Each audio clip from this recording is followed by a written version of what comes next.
કે રાહુલ ગાંધીજીએ કર્ણાટકમાં વોટ ચોરીની પ્રેસ કોન્ફરન્સ કરી એ પહેલા આપણા બધાના મનમાં એક શંકા હતી કે નહીં કે કંઈક ખોટું થાય છે, હતી કે નહીં?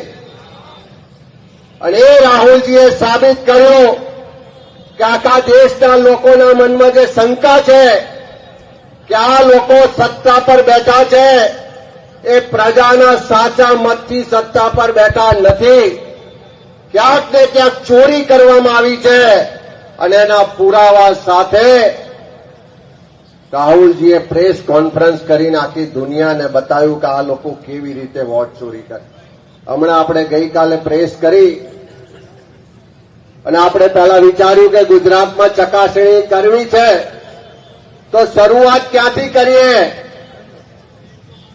તો અહીંયા જે શબ્દો કયા એ શબ્દો તો નહીં કહું, પણ સૌથી ખોટું કરવાનો જેનો ઇતિહાસ હોય એવા વ્યક્તિના વિસ્તારમાંથી શરૂઆત કરીએ. અને આપણે શરૂઆત કરી નવસારી લોકસભાથી, અને એમાં પણ આખી લોકસભા નહીં, 84 વિધાનસભાથી શરૂઆત કરી કે જ્યાં 6,09,000 મતદારો કુલ મતદારો છે.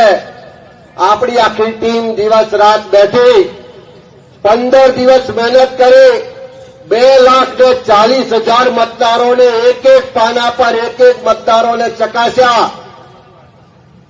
એક બાજુ મતદાર યાદી હતી, બીજી બાજુ કોમ્પ્યુટરમાં ડિજિટલ યાદી હતી. બંનેમાં મેચ થાય, બંનેમાં ભૂલ પકડાય એટલે ત્રીજો વ્યક્તિ કોમ્પ્યુટર પર ઇલેક્શન કમિશનની વેબસાઇટ ખોલે, એ મતદાર યાદીનો નંબર નાખે અને આપણા બંને કરેલી વાત સાચી છે કે નહીં ચેક કરે, ને જ્યાં ચેક થાય ત્યાં ખરુંનું નિશાન કરે. અને કેવી કેવી રીતે ચોરી થાય છે એના 5 પદ્ધતિઓ પણ આપણે પુરાવા સાથે પ્રદેશ કોંગ્રેસ સમિતિમાં ટીવીના સ્ક્રીન પર આખી દુનિયાને બતાવી. ના તો ઇલેક્શન કમિશન વાળા કહેવાયા, ના તો પેલા ભાજપના ચોરો છે જે કુદાકુદ કરતા હતા એમાંનો પણ કોઈ બોલવા નથી આવ્યો.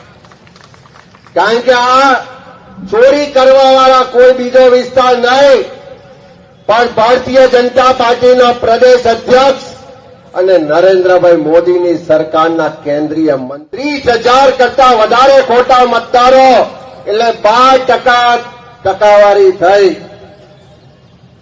અને આખી ગુજરાતની 182 વિધાનસભાની જયારે ચકાસણી કરીશું